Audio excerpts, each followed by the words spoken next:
Hello friends, मैं हूं सन्मय प्रकाश और आप देख रहे हैं यूट्यूब चैनल सरकारी जॉब न्यूज़। सबसे पहले वो सवाल जिनका आंसर आपको इस वीडियो में मिलेगा। किस इंडियन सिटी को इंटरनेशनल ओलंपिक कमेटी 2023 सत्र की मेजबानी मिली है? इंपॉर्टेंट बात है। हिमालय के योगी के निर्देश पर नेशनल स्टॉक एक्सचेंज चलाने वाली पूर्व एमडी और सीईओ कौन है? क्या है मामला? केंद्र सरकार ने एलआईसी के कितने प्रतिशत शेयर को आईपीओ लाने का फैसला किया? आईपीओ होता क्या है? प्लूटो का एटमॉस्फेरिक प्रेशर पृथ्वी की तुलना में कितना कम पाया गया? इंडिया के ही एक ऑब्जर्वेटरी ने यह पाया है।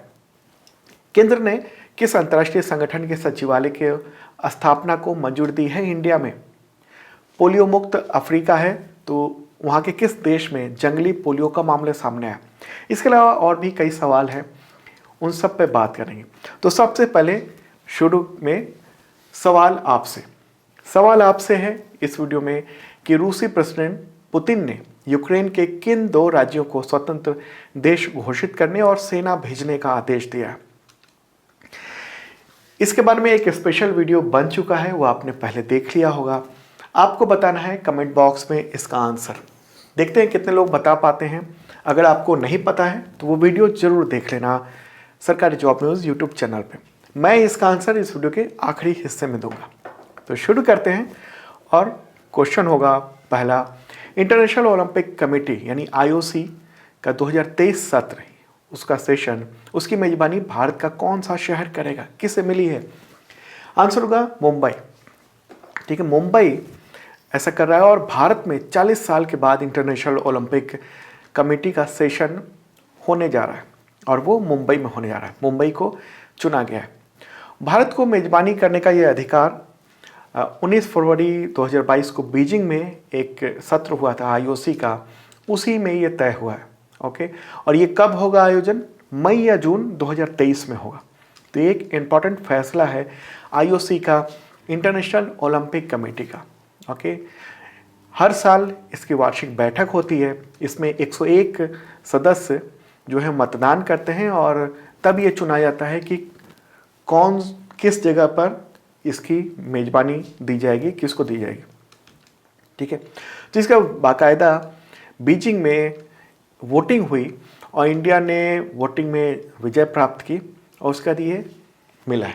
ओके, मेजबानी का काम। आगे बढ़ते हैं। अगला क्वेश्चन बहुत ही हॉट टॉपिक है इस वक्त और एक बहुत बड़ा घोटाला, गड़बड़ी ये सामने आ रहा है। तो इस क्वेश्चन को लेते हैं। उससे पहले इन्फॉर्म कर दूं कि मेंबरशिप प्लान है सरकारी जॉब न्यूज़.com का, उसके थ्रू आप फ्री में करंट अफेयर्स पीडीएफ ले सकते हैं, वीकली, मंथली, ईयरली, पिछले साल के भी करंट अफेयर्स। ओके, जब चाहे तब आप डाउनलोड कर सकते हैं। मेंबर्स के लिए ऑप्शन रहेगा। इसके अलावा फ्री में वीकली मॉक टेस्ट होता है, हर संडे को करंट अफेयर्स टेस्ट कर सकते हैं। फ्री में exam based monthly test series भी आयोजित होता है, जो कि 25 फरवरी को टेस्ट सीरीज शुरू हो रहा है और 40% डिस्काउंट है बुक्स पे, जो सरकारी जॉब में इसकी बुक है, और फ्री शिपिंग है। तो बहुत सारे फ़ायदे हैं, डिस्क्रिप्शन में चेक कर लेना। अगर मेंबरशिप नहीं लिया है तो बहुत सारे लोग ले रहे हैं और फ़ायदा हो रहा है। तो मेंबरशिप के बाद आप ऐप भी डाउनलोड कर सकते हैं सरकारी जॉब न्यूज़.com का, और ऐप डाउनलोड करने के लिए ऐप बन चुका है, प्ले स्टोर में एक हफ्ते में आ जाएगा। तो आपके लिए सुविधा के लिए हमने कर दिया है कि आप क्रोम में सरकारी जॉब न्यूज़.com ओपन करेंगे और वहाँ पर मेंबरशिप लॉगिन पर क्लिक करेंगे और ये पेज खुल जाएगा मेंबरशिप वाला। और उसके बाद आपको यहाँ एक मैसेज दिखाई देगा, welcome to current affairs by Sarkari job news, और इंस्टॉल का एक ऑप्शन आएगा। आपको ये बटन दबाना है, फिर ये ऑप्शन आ जाएगा इंस्टॉल ऐप का। पूछेगा मोबाइल की क्या इस ऐप को इंस्टॉल कर दिया जाए। आपको इंस्टॉल बटन दबाना है और ये ऐप आपके मोबाइल में चला जाएगा। ठीक है, बहुत आसानी से। चलिए अगला क्वेश्चन जो बहुत ही इंपॉर्टेंट है। सेबी की जांच के अनुसार हिमालय के योगी के निर्देश पर या उनके इन्फ्लुएंस में आकर स्टॉक एक्सचेंज चलाने वाली एनएससी की पूर्व एमडी और सीईओ का नाम बताएं। आंसर का चित्रा रामकृष्णन। न्यूज़ आप देख रहे हैं। एक्स एनएससी एमडी, उनका जो डिसीजन था वो हिमालय के एक योगी के इन्फ्लुएंस में था। बड़ा इंटरेस्टिंग ये मामला सामने आया है। तो कुछ बातें बता दूं जो ज़रूरी है समझने के लिए। सेबी क्या है? सेबी स्टॉक एक्सचेंज और इसके अलावा जो भी प्रतिभूति से संबंधित जो मामले हैं उसको गवर्न करता है और उसके लिए एक स्पेशल एजेंसी है। ओके। और स्टॉक एक्सचेंज क्या होता है? यानी शेयर बाजार। तो देश में दो प्रमुख शेयर बाजार हैं, और भी हैं, लेकिन एक है बॉम्बे स्टॉक एक्सचेंज और एक है नेशनल स्टॉक एक्सचेंज।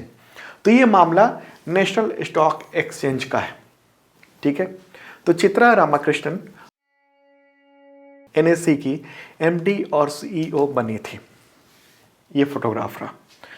और उसके बाद 2016 में उन पर गड़बड़ियों के आरोप लगे, बहुत ही गंभीर गड़बड़ियों के, कुछ खास लोगों को फ़ायदा पहुंचाने के।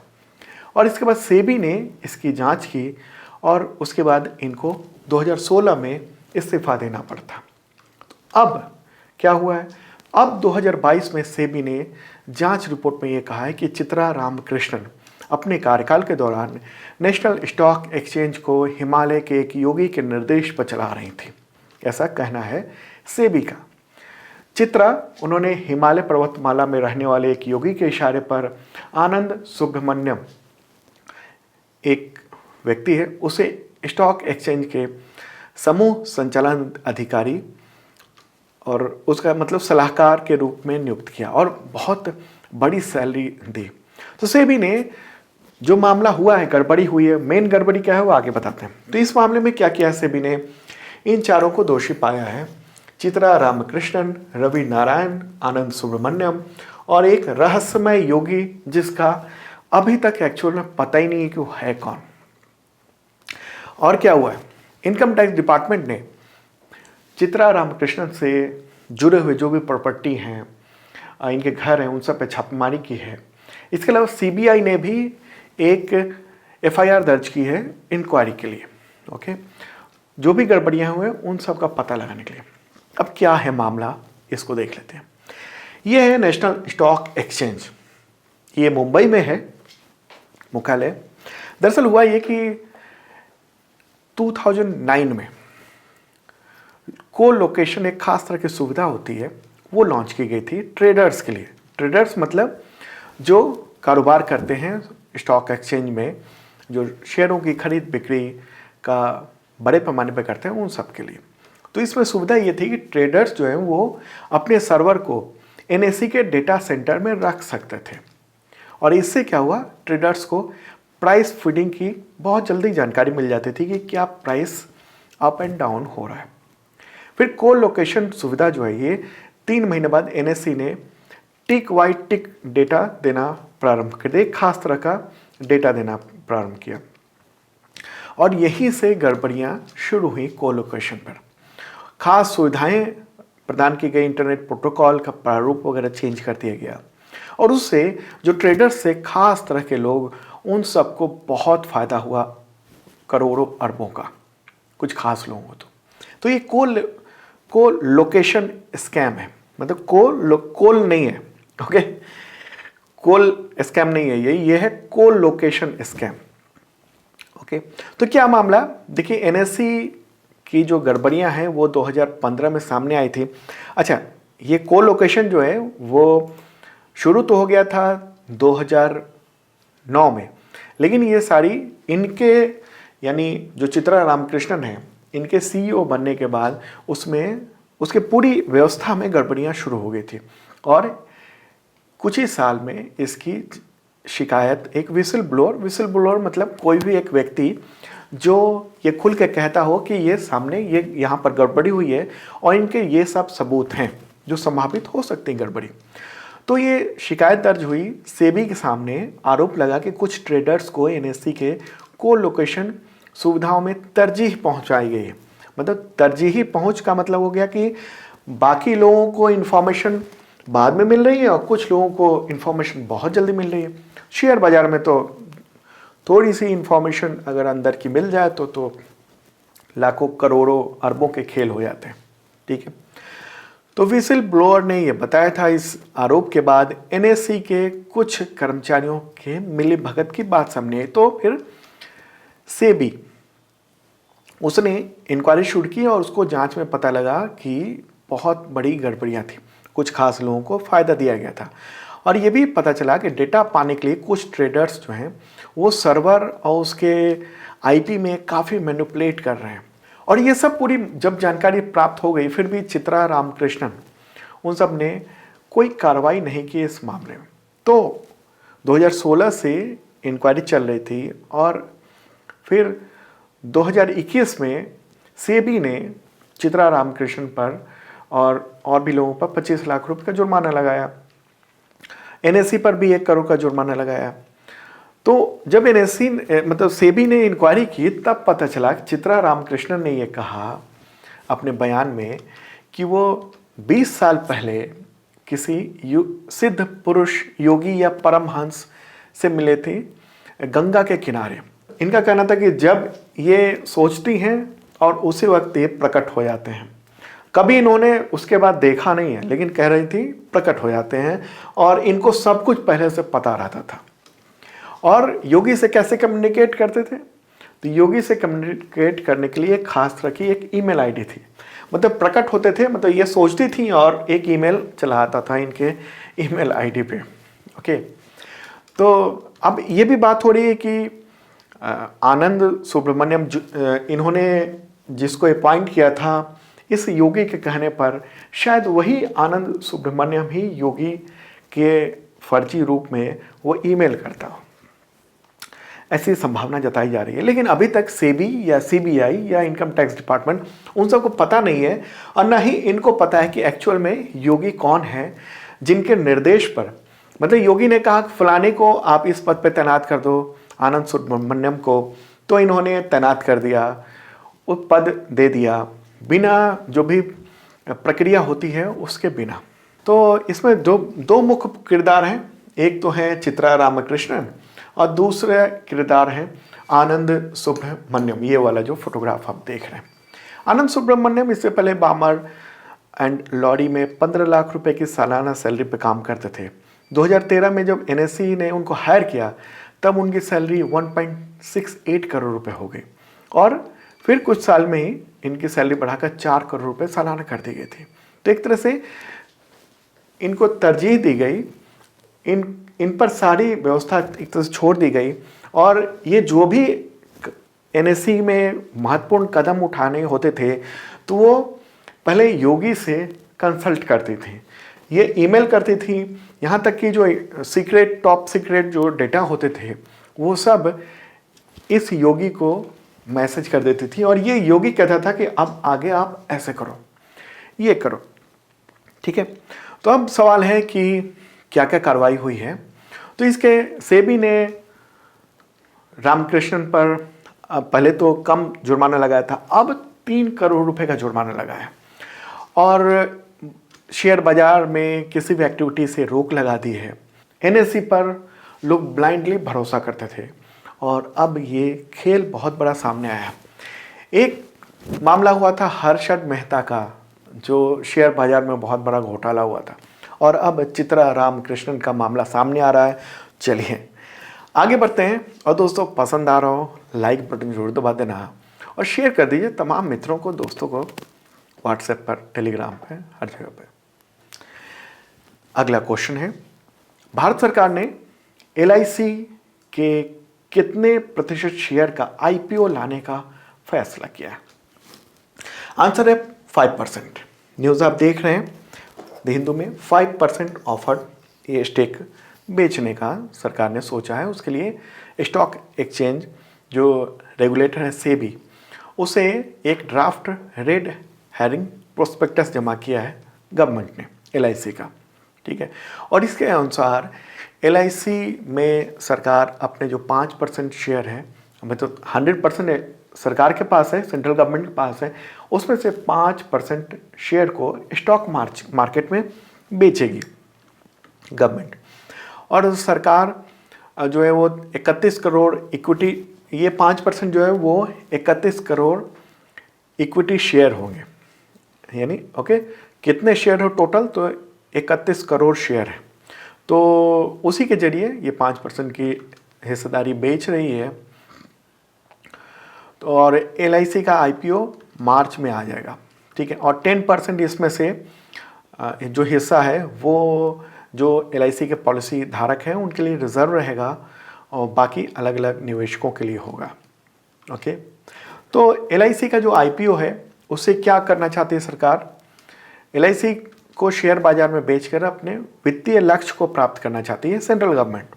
सेंट्रल गवर्नमेंट ने फाइनेंशियल ईयर 2021-22 में डिसइन्वेस्टमेंट यानी विनिवेश से 1.25 लाख करोड़ रुपए जो है वो जुटाने का लक्ष्य रखा था, लेकिन वो लक्ष्य प्राप्त नहीं हो पाया और इसको घटाकर 78,000 करोड़ के आसपास कर दिया गया है। तो अब सरकार जो है इसके थ्रू फंड जुटाना चाहती है। अब सवाल है कि IPO होता क्या है? ये IPO होता क्या है? IPO को फुल फॉर्म होता है इनिशियल पब्लिक ऑफरिंग। मतलब एक कंपनी कुछ शेयर को बेचना चाह रही है और उसने ऑफर दिया कि 10 रुपये का जो शेयर है वो हम 2,000 रुपये या 2,500 रुपये में इतने में बेचेंगे। तो ये कहलाता है initial public offering, IPO।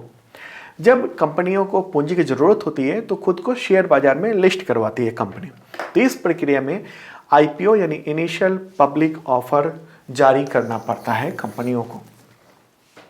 Share market में लिस्ट होने के लिए प्राइवेट कंपनियों को यहाँ ये IPO लाती हैं और आम पब्लिक या फिर संस्थागत जो निवेशक हैं वो सब IPO को उसमें हिस्सा ले सकते हैं और शेयर खरीद सकते हैं। तो मुख्य तौर पर ये इंडिया में BSE यानी बॉम्बे स्टॉक एक्सचेंज और NSE यानी नेशनल स्टॉक एक्सचेंज में ये लिस्ट होता है, तो वहाँ पर खरीद सकते हैं, ठीक है। चलिए अगला क्वेश्चन लेते हैं, इम्पॉर्टेंट है ये भी। भारत सहित कई देशों के रिसर्चर्स ने प्लूटो की सतह पर कितना एटमॉस्फेरिक प्रेशर पाया है? इसमें से क्या आंसर सही है? आंसर होगा 12.23, क्या कहेंगे इसे, माइक्रोबार। ओके, 12.23 माइक्रोबार। किन किन देशों ने की टीम ने ये रिसर्च किया? तो इंडिया, ब्राज़ील, फ्रांस, इन सब की जो रिसर्चर्स हैं उन सब ने ये पाया। इसके बारे में और डिटेल में बात करते हैं, तो इससे जुड़ा हुआ एक क्वेश्चन ले लेते हैं। अगला क्वेश्चन होगा, प्लूटो का एटमॉस्फेरिक प्रेशर पृथ्वी की तुलना में कितना कम पाया गया है? आंसर होगा 80,000 गुना कम, 80,000 गुना कम। न्यूज़ आप देख रहे हैं इंडियन एक्सप्रेस का, और Pluto's surface 80,000 times less than the earth, ये स्टडी में सामने आया। प्लूटो के बारे में सबसे पहले जान लेते हैं। प्लूटो एक बौना ग्रह है। इसकी खोज हुई थी 1930 में, 1930 में। किसने की थी? तो क्लाइड टॉम्बो नाम के एक वैज्ञानिक थे उन्होंने। और ये बौना ग्रह अन्य ग्रहों की तरह ही सूर्य की परिक्रमा करता है। ओके, तो ये जो सौर मंडल है उसका आप फोटोग्राफ देख रहे हैं, इसमें सन है, उसके सबसे नज़दीक है मरकरी, छोटा सा, उसके बाद है वीनस, फिर अपना प्यारा अर्थ है, फिर आता है स्थान मार्स का, मंगल, फिर आता है केरेस जो कि बौना ग्रह है, ग्रह नहीं है बौना ग्रह कहेंगे, फिर आता है जुपिटर का स्थान, ये बड़ा सा, फिर सैटर्न है, उसके बाद यूरेनस है, फिर नेपच्यून है। तो 8 टोटल ग्रह हैं, ये तो बौना ही रह गया। और उसके बाद आता है ये प्लूटो, ये बौना ग्रह। ओके, तो बहुत ही छोटा सा ये ग्रह है, बौना ग्रह है। शुरू में प्लूटो को ग्रह की जो है उसको मान्यता मिली थी, दर्जा मिला था, लेकिन बहुत छोटा होने की वजह से उसकी ये दर्जा ख़त्म कर दिया गया और फिर बौना ग्रह का दर्जा दे दिया गया। ठीक है, बहुत छोटा है, पृथ्वी के चांद से भी छोटा है। तो रिसर्च कर रहे थे साइंटिस्ट कि प्लूटो में एटमॉस्फेरिक प्रेशर जो है वो कितना है, क्या है। तो उसी में ये पता चला वैज्ञानिकों को कि 12.23 माइक्रोबार है ये, और ये पृथ्वी के एटमॉस्फेरिक प्रेशर से 80,000 गुना कम है। तो इंडिया, ब्राज़ील और फ्रांस तीनों के रिसर्चर्स की टीम ने ये खोज की है। कहाँ पर की है? तो नैनीताल में की है। नैनीताल में देवस्थल ऑप्टिकल टेलीस्कोप है, उसके अलावा देवस्थल फास्ट ऑप्टिकल टेलीस्कोप है। तो उन दोनों की मदद से ये 6 जून 2020 को ही ये रिसर्च किया था। लेकिन इसका रिसर्च पेपर अब पब्लिश हुआ है। रिसर्च पेपर में पब्लिश होने का मतलब है ये बिल्कुल मतलब माप जोख लिया गया कि हाँ ये रिसर्च सही है। तो इस शोध टीम में भारत के Aryabhatta research institute of observatory science Uttarakhand में है। इसके अलावा भौतिक अनुसंधान प्रयोगशाला अहमदाबाद और भारतीय अंतरिक्ष विज्ञान एवं प्रौद्योगिकी संस्थान जो तिरुवनंतपुरम है, ये सब संस्थान भी शामिल थे। तो एटमॉस्फेरिक प्रेशर ये कैसे कैलकुलेट किया गया यहाँ से बैठकर, तो इसके लिए प्लूटो का सटीक ये कैलकुलेट करने के लिए लाइट कर्व्स के सिग्नल टू नॉइज रेशियो का अध्ययन किया गया। एक खास तरह का ये टेक्निकल वर्ड है, तो उसके तहत ये किया गया। एटमॉस्फेरिक प्रेशर उसको हिंदी में कहते हैं वायुमंडलीय दाब। ये क्या होता है, तो वायुमंडल में मौजूद जो हवा का है अपना भार होता है। आप फोटोग्राफ देख रहे हैं, ये वायुमंडल है, उसका अभी अपना भार है और पृथ्वी या कोई भी ग्रह अपने गुरुत्वाकर्षण बल की वजह से उस वायु को भी अपनी तरफ खींचता है। इस तरीके से वायुमंडल की ऊपरी हवा की परत जो है वो नीचे दबाव डालती है और ये दबाव ऊपर नीचे मतलब सतह पे पड़ता है। ओके, तो इसी को वायुमंडलीय दबाव कहते हैं। कई वजह होती हैं, ऊंचाई मतलब वेरिएशन भी होता है, ऊंचाई पे ये दबाव जो है वो कम हो जाता है, टेम्परेचर पर गुरुत्वाकर्षण बल कहाँ कितना है उसके आधार पर होता है। ठीक है, तो पृथ्वी का एटमॉस्फेरिक जो प्रेशर कितना है 1013.25 मिली बार। मुझे लगता है समझ में आ रहा होगा। वैसे पूरा जो डेली का पीडीएफ होता है ना वो फ्री में होता है। इस वीडियो डिस्क्रिप्शन में लिंक अवेलेबल है, वहाँ से आप डाउनलोड कर सकते हैं, सब समझ में आ जाएगा। अगला क्वेश्चन लेते हैं, ये इंपॉर्टेंट है। केंद्रीय मंत्रिमंडल ने किस अंतर्राष्ट्रीय संगठन के सचिवालय को भारत में स्थापित करने को मंजूरी फरवरी 2022 में दी? आंसर होगा G20। ठीक, G20 का इंडिया अध्यक्षता करने वाला है। कब से कब तक? तो 1 दिसंबर 2022 से लेकर 30 नवंबर 2023 तक इंडिया अध्यक्षता करेगा। तो इसके लिए केंद्रीय मंत्रिमंडल यानी सेंट्रल कैबिनेट ने प्राइम मिनिस्टर की अध्यक्षता में होता है, तो उसने अभी हाल ही में G20 का सचिवालय इंडिया में स्थापित करने को मंजूरी दे दी है। न्यूज़ आप देख रहे हैं द हिंदू में, cabinet approves secretariat for 2023 G20 summit India में होने वाला है। ठीक है, तो चूंकि इंडिया में होना है तो इसके लिए जो औपचारिक ज़रूरतें हैं, व्यवस्थाएं हैं, उन सब के इम्प्लीमेंटेशन के लिए ये किया गया है, जिम्मेदारी हो गया। देखिए G20 है ना, उसका कोई अस्थायी सचिवालय नहीं है। जो अध्यक्षता होता है जिसको मिलती है वहाँ पर सचिवालय बन जाता है। ओके, तो G20 सचिवालय इंडिया में रहेगा कुछ वक्त तक के लिए और इंडिया जो है अध्यक्षता करेगा और इस सचिवालय को विदेश मंत्रालय, वित्त मंत्रालय और अदर जो संबंधित मंत्रालय हैं, अलग अलग मंत्रालय के जो मिनिस्टर हैं वो सब इससे कनेक्टेड रहेंगे। ओके, फरवरी 2024 तक यानी फरवरी 2024 तक ये काम करेगा सचिवालय।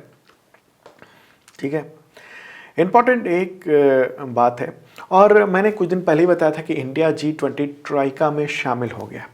ओके, ट्राइका मतलब जो देश पिछले इससे पहले अध्यक्ष थे, अभी कौन से देश हैं और आने वाले वक्त में कौन अध्यक्षता करने वाले हैं, तो तीनों देशों का एक ट्राइका होता है। तो इंडिया शामिल हो गया है इसमें, चूँकि 2023 में इंडिया अध्यक्षता करेगा। ठीक है, तो कहाँ पर होगी ये समिट G20 की? इंडिया में सवाल उठता है। तो ये समिट होगी दिल्ली में प्रगति मैदान में आयोजित किया जाएगा। इंडिया ट्रेड प्रमोशन ऑर्गेनाइजेशन इस आयोजन के लिए एक बेहतरीन व्यवस्था कर रहा है। इस पर 2254 करोड़ रुपए का खर्च भी आ रहा है। ओके, G20 आप जानते होंगे 19 देशों और एक यूरोपीय संघ, उसका एक समूह है। तो कौन कौन से देश हैं G20 में? India, Argentina, Germany, Indonesia, Italy, Japan, Korean republic, Mexico, Russia, सऊदी अरब, दक्षिण अफ्रीका, तुर्की, ऑस्ट्रेलिया, ब्राज़ील, कनाडा, चीन, फ्रांस, यूनाइटेड किंगडम, यूएसए और यूरोपीय संघ। अगला क्वेश्चन लेते हैं, बिहार में खादी का ब्रांड एम्बेसडर किसे बनाया गया है? आंसर होगा इसका मनोज तिवारी, भोजपुरी गायक हैं और बीजेपी के सांसद हैं। तो उनको बिहार के जो उद्योग मंत्री हैं सैयद शाहनवाज हुसैन, उन्होंने ही ये घोषणा की है कि उनको ब्रांड एम्बेसडर बनाया जाता है बिहार में खादी का। अगला क्वेश्चन, सुप्रीम कोर्ट ने हरियाणा में स्थानीय लोगों के लिए प्राइवेट जॉब में कितने प्रतिशत आरक्षण देने के कानून पर रोक लगाने वाले हाई कोर्ट के आदेश को रद्द कर दिया है? मतलब यह है कि हरियाणा सरकार ने कानून बनाया, उस पर हाई कोर्ट ने स्टे लगा दिया और इस स्टे को सुप्रीम कोर्ट ने रद्द कर दिया। तो कितना प्रतिशत? आंसर है 75%। न्यूज़ आप देख रहे हैं। तो स्थानीय लोगों को 75% आरक्षण नौकरी में देने का प्रावधान था। 30,000 रुपये से कम की जितनी भी सैलरी है, 30,000 या उससे कम की, उसमें 75% आरक्षण की बात थी। तो इस मामले में सुप्रीम कोर्ट ने ये फैसला दिया है कि वो हाई कोर्ट के मामले को स्थगित करते हैं। क्यों? उसने वजह भी बताया है कि हाई कोर्ट ने जब फैसला दिया, इस कानून पर रोक लगाई, तो उसने संवैधानिक वजह नहीं बताई। अदालतों को कोई भी फैसला देने के दौरान उसकी वजह भी बतानी होती है कि क्या संवैधानिक प्रावधानों का उल्लंघन हुआ है जिसकी वजह से हम ये रोक लगा रहे हैं। तो सुप्रीम कोर्ट ने ये कहा है कि हाई कोर्ट इस पर पुनर्विचार कर सकता है और जो भी डिसीजन देना हो तो उसको कारण बताना होगा। हरियाणा की बात हो रही है। मुख्यमंत्री कौन है? मनोहर लाल खट्टर। गवर्नर बंडारू दत्तात्रेय। अगला क्वेश्चन, भारतीय सेना के deputy chief of army staff के रूप में किसने पदभार संभाल लिया है? आंसर होगा चन्नीरा बंसी बोनप्पा। ठीक है, लेफ्टिनेंट जनरल हैं वो। तो उन्होंने अभी हाल ही में इंडियन आर्मी के डिप्टी चीफ का पद संभाल लिया है। इंडियन आर्मी के चीफ कौन है? कमेंट बॉक्स में आप बताइए, देखते हैं कितने लोग बताते हैं। अगला क्वेश्चन, किस अफ्रीकी देश में जंगली पोलियो का मामला सामने आया है जबकि जो अफ्रीकी महाद्वीप है उसे वर्ष 2020 में पोलियो मुक्त घोषित किया जा चुका है? आंसर होगा मालावी। मालावी में अभी हाल ही में 3 साल की एक बच्ची में पोलियो का मामला सामने आया है। न्यूज़ देख रहे हैं बीबीसी में। तो 5 साल के दौरान ये पहला मामला है और WHO ने पोलियो मुक्त घोषित कर दिया था अफ्रीका को, इसके बावजूद मिला है। तो एक फिर से प्रयास होगा WHO के द्वारा। ओके, मालावी की राजधानी क्या है? लीलोंग। राष्ट्रपति कौन है? लाजारुस चकवेरा। मुद्रा क्या है? मालावियाई क्वाचा। अगला क्वेश्चन लेते हैं, अंतर्राष्ट्रीय मातृभाषा दिवस यानी इंटरनेशनल मदर लैंग्वेज डे ये कब मनाया जाता है? आंसर होगा 21 फरवरी। उद्देश्य क्या है इसका? तो जो मातृभाषा है, संस्कृति है, उसको बढ़ावा दिया जाए। ठीक है, तो इसके लिए ये दिवस यूनाइटेड नेशंस का जो यूनेस्को है उसके द्वारा ये मनाया जाता है। 2022 की थीम क्या है? बहुभाषी शिक्षा के लिए प्रौद्योगिकी का उपयोग, चुनौतियाँ और अवसर। Using technology for multi lingual learning, challenges and opportunities.